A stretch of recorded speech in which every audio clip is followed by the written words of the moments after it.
nuestro invitado es Pancho Marchiaro. Vamos a decir bien, ¿sí? ¿Marchiaro o Marchiaro? Bueno, es titular de la Cátedra de Producción y Gestión Cultural de la Universidad Provincial de Córdoba y de la Teoría de las Organizaciones y la Cultura de la Universidad Nacional 3 de Febrero. Director del Instituto de Cultura Contemporáneo, docente en cursos de grado y posgrado, dirigió el Centro Cultural España, Córdoba, hasta el 2011 y ha sido secretario de Cultura de nuestra capital entre el 2011 y el 2019. Y director general de Turismo y Promoción de la ciudad de Córdoba. Y también del Museo Evita, si no mal estoy informado. Buenas tardes, Pancho. Un gusto en saludarte. Juan Olmazábal te saluda. Hola, Juan. ¿Cómo estás? ¿Cómo andás? Un placer. Muchísimas gracias por aceptar la invitación. No vacilaste en decir sí estoy. Así que bueno, muchísimas gracias por estar en este humilde programa que estamos haciendo aquí en la 99.3 de Radio Centro y del Grupo Radial Centro. Quiero decirte que estamos saliendo en vivo por el canal YouTube del Grupo Radial. Así que bueno, bienvenido una vez más. Llegó la hora de ser famoso de la mano de Juan y los amigos de Villa María. ¡Qué bueno! Conocés Villa María, tengo entendido, ¿no? Por supuesto que sí. Estuve hace muy poquito, hace 2 o 3 semanas. Ajá. Se inauguró una exposición vinculada con temas de ambiente. Ajá. En el museo de ustedes. Sí. Estuvo presente Marcos Bobo y otras autoridades. Inclusive tuve la oportunidad de escuchar a un pianista muy joven, excelente, que estudia en el conservatorio de ustedes. Él es Felipe Boero, nuestro cóncer querido. Sí.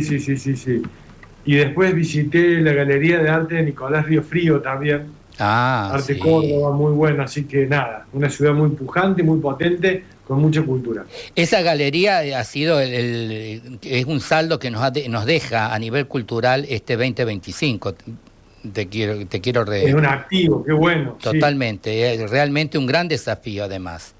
Como es el desafío que con gran sorpresa, hace pocos días que estuve en la Docta, y bueno, entré a una librería buscando así material, y bueno, realmente me encontré con una gran sorpresa, que es tus libros. Encontré y me llevé 2 libros, tengo tuyos, que forman parte de mi humilde biblioteca.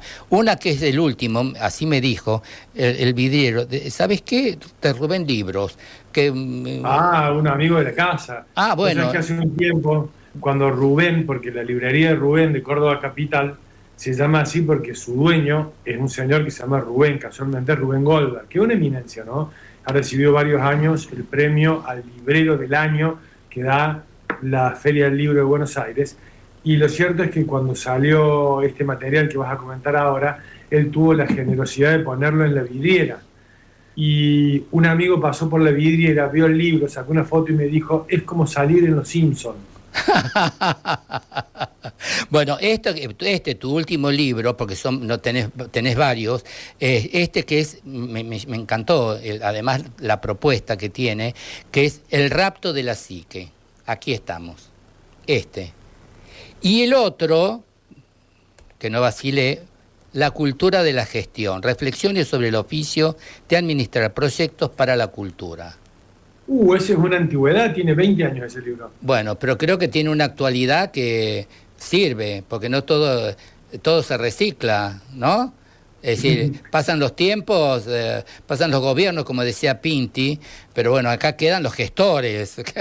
El público se renueva, diría Mirta. Mirta también. Así que bueno, a mí me impactó este Rapto de la Psique realmente, que es un libro, porque es una tesis realmente, un trabajo tan minucioso que vos haces un planteamiento para los que somos gestores culturales. De alguna manera yo me siento también un gestor cultural a través de este medio que estoy haciendo, este programa de radio, divulgando, porque el objetivo de este programa es de divulgar de toda la actividad que pasa en la ciudad, pero también traspasa los límites, porque me voy a Córdoba de lo que pasa, de lo que hay, y también de Buenos Aires, porque es muy interesante. Ahí estamos viendo por canal YouTube tu imagen y la tapa del libro. Sí, gracias. No, gracias a vos. Bueno, ese libro que estás comentando, el último. Sí, El rapto. Se presentó en Córdoba hace poco tiempo, 2 o 3 meses. Lo hicimos en Plaza de la Música. Me acompañaron 2 gestores culturales con perfiles muy distintos, pero complementarios. Por un lado estaba Julia Oliva Cuneo, que es la rectora de la Universidad Provincial de Córdoba, una figura muy relevante del campo cultural, y por otro lado un productor de espectáculos que se llama José Palazzo, que es la persona que es manager de Charly García, de La Renga, que organiza un festival muy conocido, que es Cosquín Rock, así que con unos elementos un poco que venían del campo académico y otros que venían del campo del espectáculo, este libro que habla del papel de las emociones en los proyectos de gestión cultural y en los proyectos de turismo, básicamente turismo cultural, ¿no? Y la hipótesis es relativamente simple, tiene que ver con el papel que juega el afecto, la emotividad en las decisiones que tomamos en el plano cultural. Mirá, yo te pongo un ejemplo sencillo. A mí hay una banda que me gusta mucho que se llama Guns N' Roses. Yo tengo 49 años, así que Guns N' Roses fue una banda que me acompañó en la adolescencia. Y paralelamente a esa banda, otra banda que se llama Metallica hizo su carrera también. Metallica es una banda, aunque de rock pesado, extraordinaria. Formalmente, si la estudia un musicólogo, se va a dar cuenta que Metallica es tal vez una de las grandes bandas del siglo XX. Pero puesto en la disyuntiva, un día que hay dos conciertos, Metallica y Guns N' Roses, elegiría Guns N' Roses, que tal vez estéticamente no es tan potente como Metallica. ¿Por qué? Porque Guns N' Roses activa en mí recuerdos, emociones. Me acuerdo cuando tenía 15 años, mi primer beso, una chica, imitarlo a Axl Rose, que cantaba moviéndose así, todo con unos pañuelos. Entonces, ese componente tiene un peso específico en las decisiones que yo tomo en materia cultural, en materia artística. De la misma forma que asistir a un festival, ¿no? Cuando vos, hablando de José Palazzo, cuando entras a Cosquín Rock, la gente que va llegando viene caminando, ¿no?, por una calle más o menos amplia, y en un momento dado elevan los brazos y empiezan a correr. ¿Por qué la gente corre cuando entra a un festival? ¿Por qué levanta los brazos? Por la emoción que los invade. Ese palpitar del corazón tiene una explicación. Invertí varios años en entenderla, en estudiarla, en analizarla, en desglosarla y tratar de que eso contribuya después con el diseño de proyectos y programas que emocionen. Viste, cuando dicen, no, porque este proyecto me tocó el corazón. Eso se puede pensar, se puede trabajar. Mira, yendo a ejemplos un poco más contemporáneos y para que tu audiencia, que es joven, no piense que yo soy un viejito, anoche vi Belén, esta película nueva. De la Fonsi. No sé si has tenido oportunidad de verla. De la Fonsi, sí. Candidata al Oscar. Claro, en rigor es la película que Argentina envía para que después decidan cuáles son los candidatos al Oscar, o sea, correcto, que es el envío nacional. Correcto. Lo cierto es que es una película buenísima, me pareció que se entronca en las películas como 1985, que cuentan un tramo de la historia de la Argentina, y no es una película emocionante, digamos, no hay tiros, no hay autos que doblan rápido, no está Adam Sandler contando chistes. Sin embargo, la película te deja tocado, emocionado. ¿Por qué? Porque cuenta una historia que aparte es un hecho político, histórico, social de la Argentina, pero lo hace desde el lugar de una protagonista que primero siente mucho dolor y después es injustamente culpada. No vamos a hacer spoiler. Pero lo cierto es que ese tipo de propuestas tan presentes en los proyectos artísticos y culturales tienen un algo que se puede estudiar, que se puede entender, que se puede trabajar y que puede hacer que las organizaciones que después lo promueven lo transformen en un acontecimiento relevante. Lo mismo pasa en materia turística. Uno de los nuevos lugares visitados en todas las ciudades del mundo son los mercados. Casi que los mercados ocupan el lugar que antes ocupaban las catedrales, ¿no? Si vos vas a Barcelona, por usar un ejemplo casi común, probablemente vayas a ver la Sagrada Familia, pero también vas a ir a la Boquería, el mercado de los catalanes. Y en paralelo, los mercados, su función primordial, que era ofrecer alimentos, han ido cambiando de función, porque la gente ahora compra más alimentos en un almacén, en un negocio de alimentos sanos, probablemente en un supermercado, mucho por internet, con lo cual lo cierto es que los mercados ya no son lugares para abastecerte de alimentos frescos, aunque sigan vendiendo. Sobre todo lo que te proponen es la experiencia de recorrerlos. Recordemos que las ciudades antes tenían 5 mercados, Córdoba llegó a tener 8 mercados, uno en cada barrio, y que hoy por hoy son ámbitos para visitarlos que tienen perfume a historia, perfume a identidad. El Mercado Norte, que sigue vigente en Córdoba, igual que el Sur, tienen, no sé, afuera vendedores de ajos, de limones, adentro de entradas, el olor a pescado de Facio, la cocina de Dirán, un cocinero armenio que está por ahí haciendo de las suyas. Todo eso genera una sensación, un disfrute que entra por los sentidos, que es sensitivo, pero que sobre todo es emocional, es emotivo. Eso es un poco una síntesis de lo que tiene que ver con El rapto de Psique, que es una novela, una de las primeras novelas de la historia de la humanidad, en la que Cupido no rapta en términos violentos o delictivos a Psique, sino que la toma en sus brazos, Psique, de la que después vendrá la psicología, ¿no? Entonces ilustra este conflicto entre Cupido, el erotismo, el amor, la sensualidad, la seducción, y Psique, la psicología, el intelecto. Ahora, recién hablando muy atentamente, escuchándote con esto de los mercados, me trajo a la memoria, yo no sé, si vas al mercado de San Telmo, que ha sido siempre como el identikit de lo que significa, es decir, lo han modificado, que ha perdido parte de esa identidad.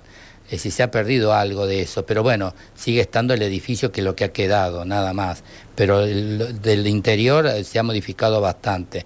La modernidad, y esto lo traigo a colación, porque vos veo que sos un gran defensor y lo tratás muy bien, al tema del patrimonio, algo que me parece que la sociedad cada vez le da menos importancia, ¿no?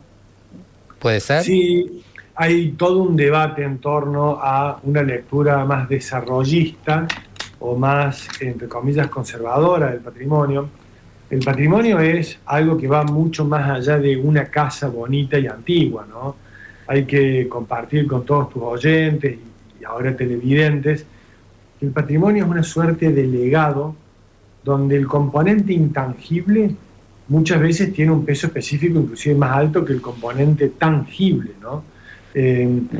Pongamos, por ejemplo, alguna iglesia pequeña de una población, en una ciudad pequeña, que tal vez si uno la estudia arquitectónicamente no es la iglesia más bonita de la Argentina.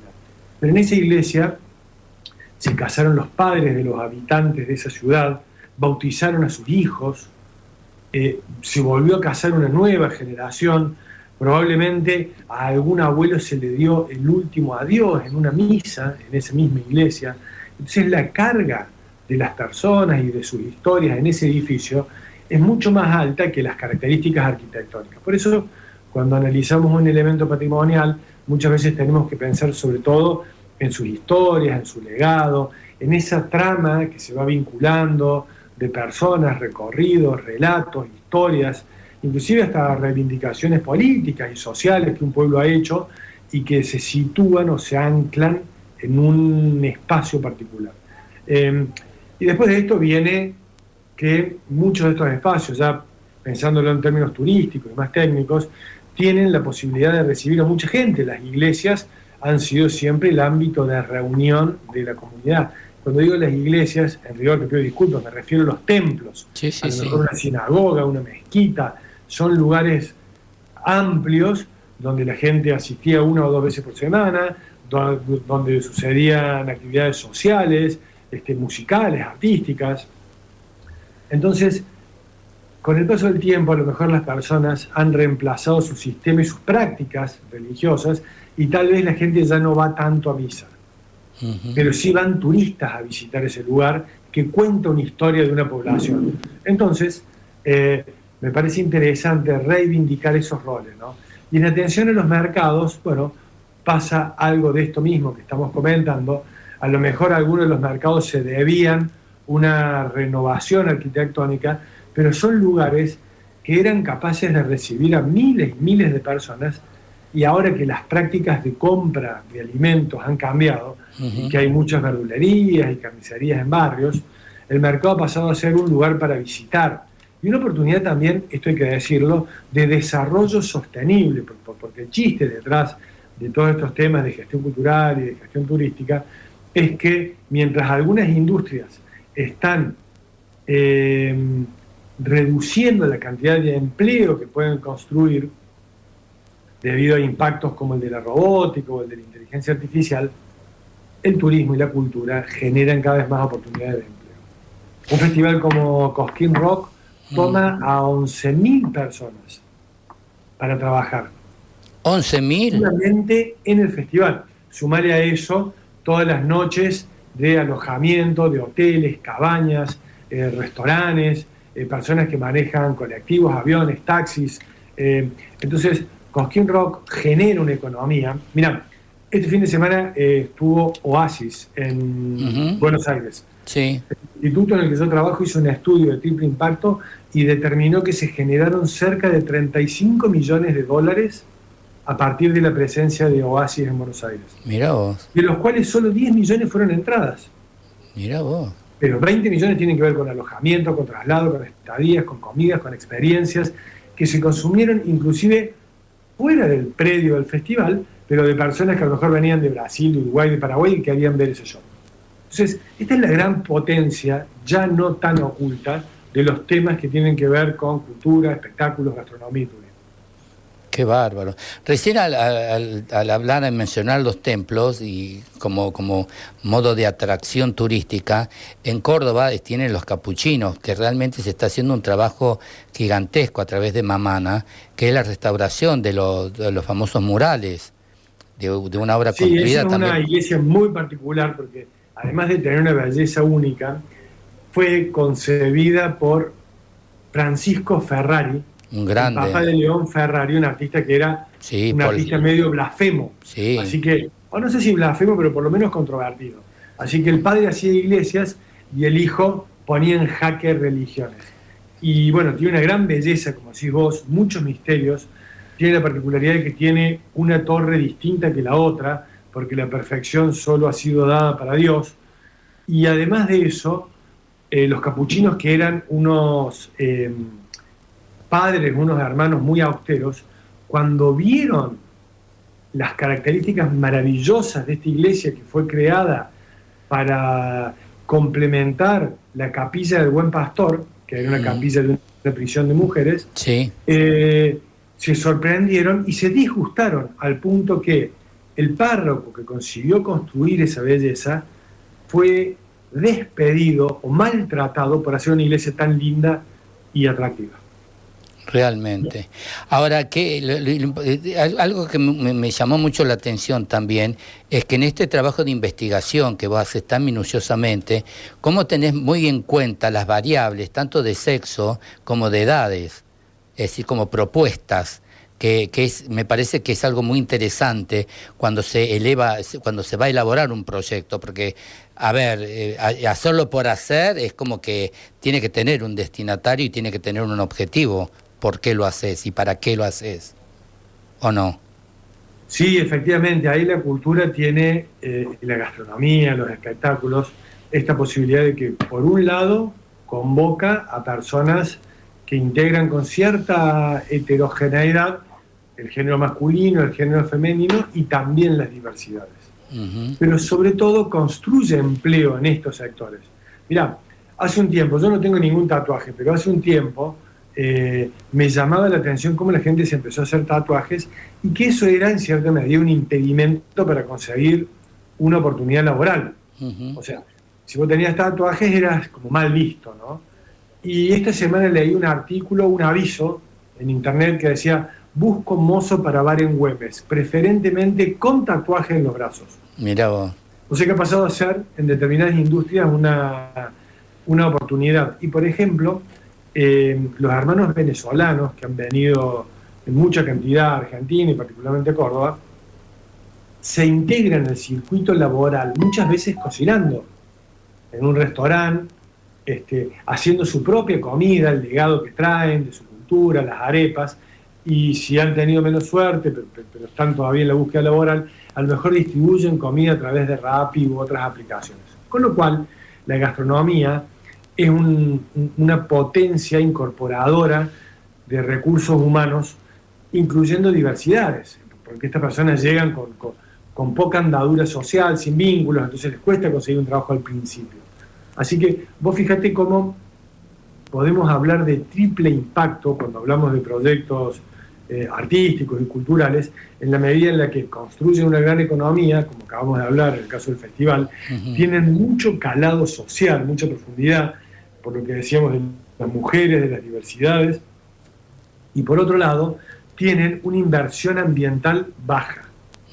A diferencia de otras industrias, no sé, pensemos en la minería o en el agro, sin demonizar a ninguna, porque todas son importantes.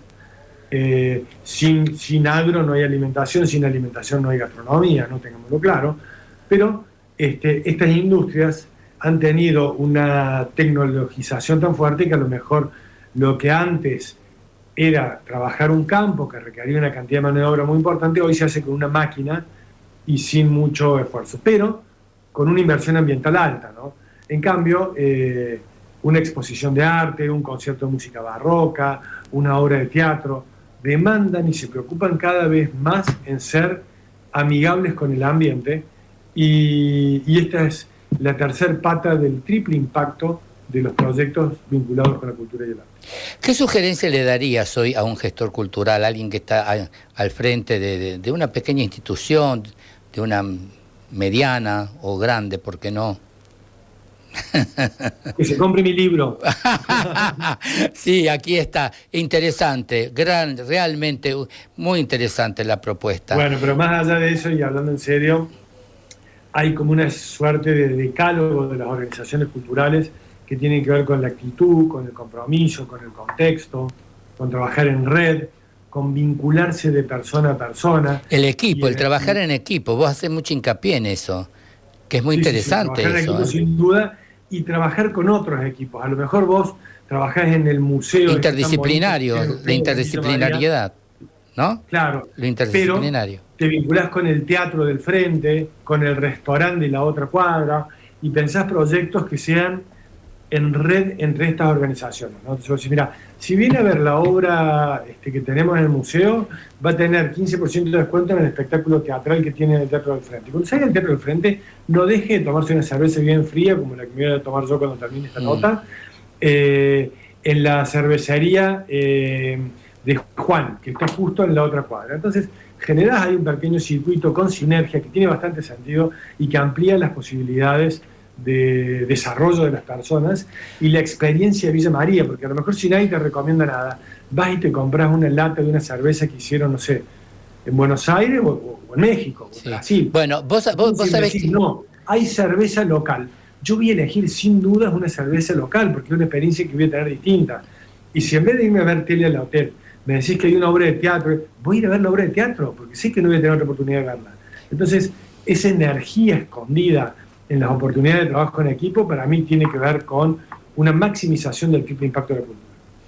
Realmente, ahora eso que vos decís, y también eso se ve en las grandes ciudades, lamentablemente acá en el interior eso no ocurre. Creo que sería un gran detonante y una gran sugerencia, digamos, para tenerlo esto en cuenta, de esto el de participar y de ser un poco más participativo y más interactivo, digamos, ¿no?